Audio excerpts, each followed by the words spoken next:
Meghan is hardly innocent. She's down in the dirt with me, whether she likes it or not. The story you are about to hear is anything but gentle, and it hits with a force that cannot be ignored. Prince Andrew is speaking out, and Meghan is reportedly in full panic mode as the spotlight turns sharp and heavy. His fall was massive, public, and brutal, with the entire world watching every moment unfold. Prince Andrew's downfall did not slip quietly into the background. It exploded across the globe as his close connection to Jeffrey Epstein and the serious accusations involving Virginia Roberts shattered his reputation in an instant. Titles vanished, doors slammed shut, and his future within the royal circle disappeared right in front of everyone's eyes. The world witnessed it all. The media covered every detail. The palace took action fast and without hesitation. Yet, something strange still lingers, something people cannot ignore. If Andrew was completely taken down because of Epstein, then why is there total silence surrounding Meghan Markle and her alleged link to that same world? It does not add up. They moved in the same circles during the same timeline with the same social groups, yet their outcomes could not be more different. One royal was punished while another seems untouched. There were no headlines about her, no pressure from the public, no investigation launched, nothing at all. It feels like a wall of silence was built around Meghan's past, hiding certain subjects as if they were sealed away on purpose. That silence is exactly what makes this story so powerful and dangerous, because silence does not automatically mean innocence. Silence often means someone does not want the truth to be examined. And now we reach the next shocking layer, one that shifts everything about how we see Meghan's past, long before Harry entered the picture and before any royal wedding even existed. I'm going to invoke my Fifth Amendment right. Somehow, his lawyers had worked out a deal with the U.S. Attorney's Office. It was more evidence of the fact he was powerful and he could fix what everything came up. This case was one of the worst failures of the criminal justice. Before any headlines ever appeared, whispers were already spreading because several sources claim Meghan once had a personal relationship with Prince Andrew, and it was far from a simple greeting at a public event. It was described as a real connection, not a distant interaction. And according to people familiar with the situation, Andrew allegedly told friends he knew Meghan long before she became a duchess, and that their relationship was much more personal than anything shared with the public. This is the part no one dares to discuss, and that silence creates questions that echo loudly. If Meghan and Andrew had a genuine and direct bond in the past, then she did not step into the royal world as an outsider at all. She was already tied to it, which changes the entire story in a dramatic way. It makes people wonder about everything the palace chose not to address. How did their paths cross? How close were they? Why was this never mentioned? And most importantly, why was this information hidden when Andrew's scandal exploded in full view of the world? Something about that secrecy feels intentional and unnerving. If Andrew fell because of his associations, and Meghan was allegedly connected to the same circle, then why did only he face the consequences? Was someone trying to shield her? Was the palace worried about something even bigger? Or did they see her past as too dangerous to reveal? Whatever the reason, this entire chapter was locked away tightly until now, and its timing raises even more suspicion. The next clue leads us somewhere completely unexpected, taking us onto the water, into a world tied to Epstein, and straight toward the core of this growing storm. When a story like this unfolds, patterns start to reveal themselves again and again, because places matter and people matter, and in this case, one name stands out as the key link that connects the shadows. Karina Shuliak. She was known as Jeffrey Epstein's last girlfriend, and she even stated publicly that the only time she ever flew on private planes or yachts were when she was with Epstein, and those trips were far from simple getaways. That's an island over a mile away from St. Thomas, the main island. And it's out there and it's isolated. He purchases that, right? Then he owns the jet. These trips were part of Epstein's private world, his inner circle, and his controlled environment. And this is exactly where Meghan suddenly appears in the story. In 2014, photos surfaced showing Meghan on a yacht, placing her inside the same exclusive lifestyle that Shuliak once described, a world that rested close to Epstein's orbit and carried a level of secrecy that raises serious questions. This was not a public cruise or a charity outing. It was a private yacht, and when that image connects to Meghan's alleged past link with Andrew, the entire picture becomes even more unsettling. The timeline overlaps, the social circles overlap, and the power structure around them overlaps, and that makes this feel less like a random coincidence and more like direct proximity. And proximity matters when a scandal explodes, especially when one person's life collapses while another walks away untouched.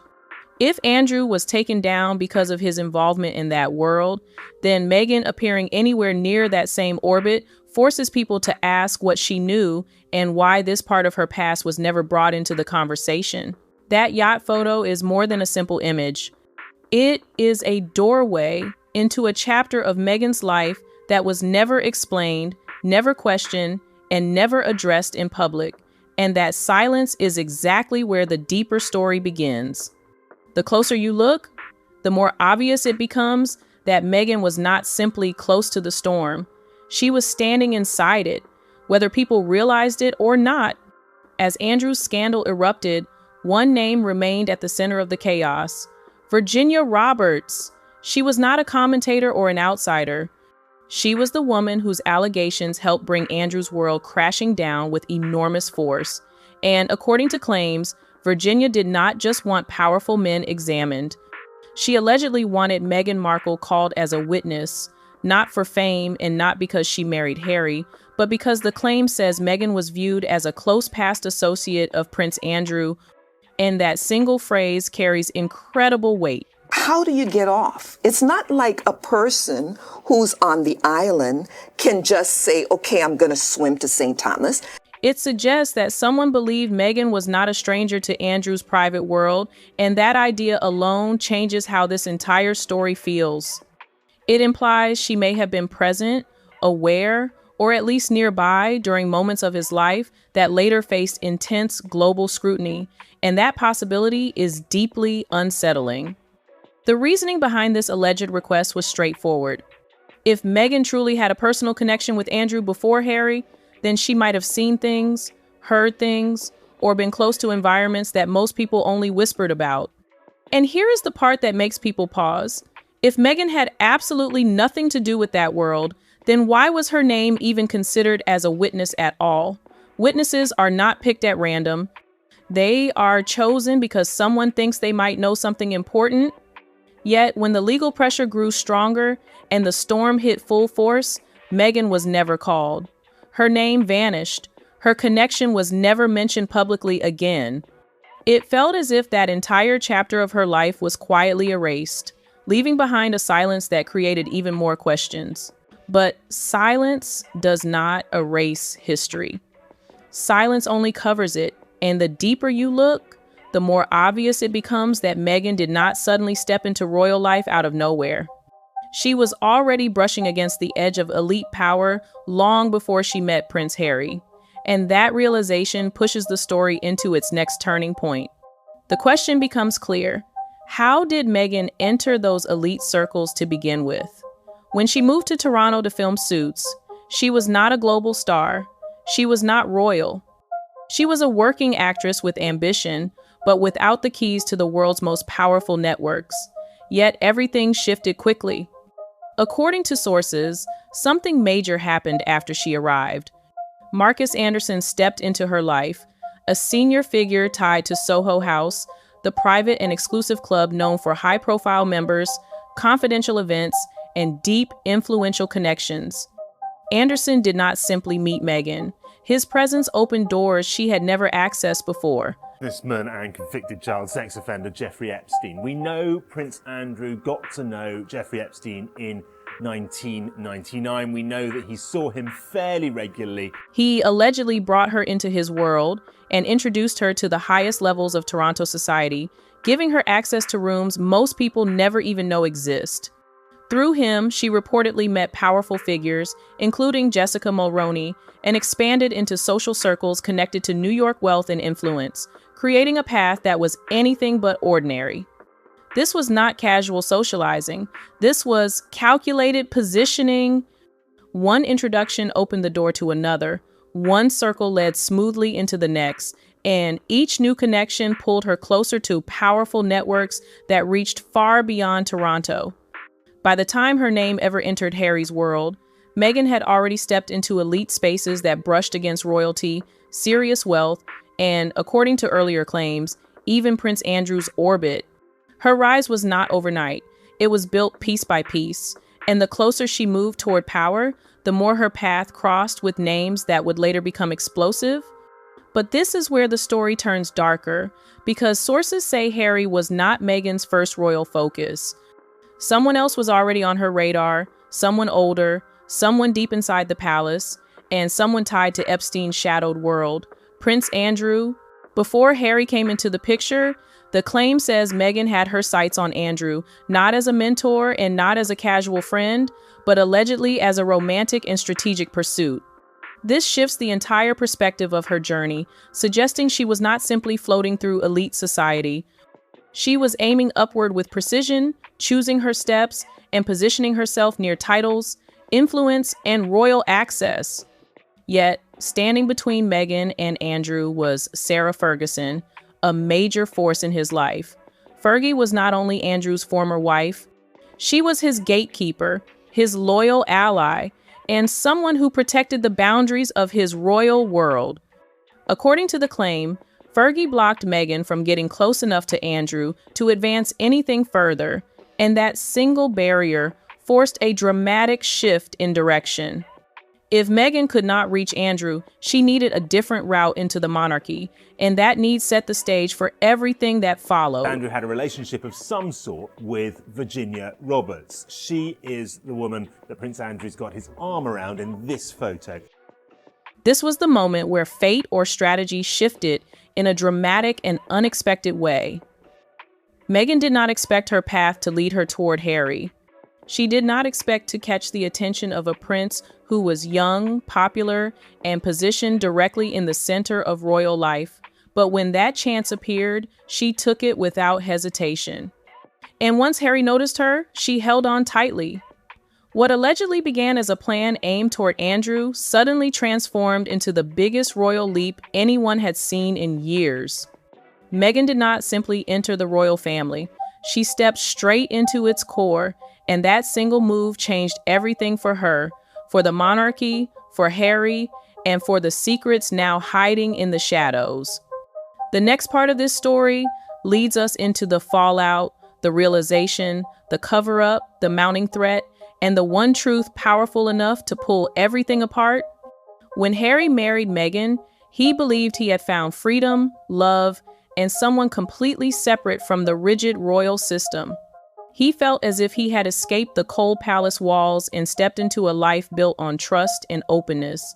But according to sources, that belief started to fade quickly. Over time, whispers began to reach him. Quiet remarks, old stories, hidden ties, mentions of Meghan's past linked to Prince Andrew long before Harry ever entered the picture. At first, he refused to accept any of it. He defended her fiercely, he protected her, he even distanced himself from the very family who tried to warn him. But eventually, something shifted inside him. According to claims, Harry did not just hear the rumors, he finally recognized the truth he had been avoiding. He realized the warnings from his family were not rooted in jealousy or control. They were grounded in something real, and that realization reportedly struck him with painful force. Sources say Harry became disgusted, distant, and overwhelmed, unable to look at Meghan without remembering the past she never revealed. He felt trapped in California, far from the family he grew up with, far from the world he understood, and tied to a marriage that now carried heavy questions. For Harry, this was no longer just a scandal. It was a personal reckoning. She was very specific about that night. She described dancing with you and you profusely sweating, and that she went on to have Bath, possibly. There's a slight problem with the. For Harry, this was not just a scandal. It felt like betrayal. Because if Meghan truly had a personal link to Andrew and had once aimed for Andrew instead of him, then Harry was not chosen for love at all. He was chosen for usefulness, and that realization, according to the claims, shattered him in ways he never expected. But while Harry was falling apart privately, the palace was making moves publicly, and those decisions made it clear that something much bigger was happening behind the scenes. You would think the press would explode with stories about Meghan's alleged past with Andrew. You would expect headlines, investigations, and nonstop attention, especially after the Epstein scandal destroyed Andrew's standing. Yet none of that happened. Instead, the palace and the media remained absolutely silent, completely silent. And according to the claims, that silence was not a coincidence. It was a strategy built for survival. The palace had three major fears. First, Harry's mental state. If the truth surfaced publicly, it could break him entirely, and the monarchy did not want a prince collapsing in front of the world. Second, the fear of a second Epstein explosion. If Meghan was even loosely connected to the same orbit that pulled Andrew down, the monarchy could face a scandal far larger than the first one. Third, the possibility of structural collapse. If the public discovered Meghan's alleged past linked to Andrew, the palace would look careless and reckless for allowing her into the royal family in the first place. So instead of revealing anything, they buried everything. No statements, no questions, no investigation.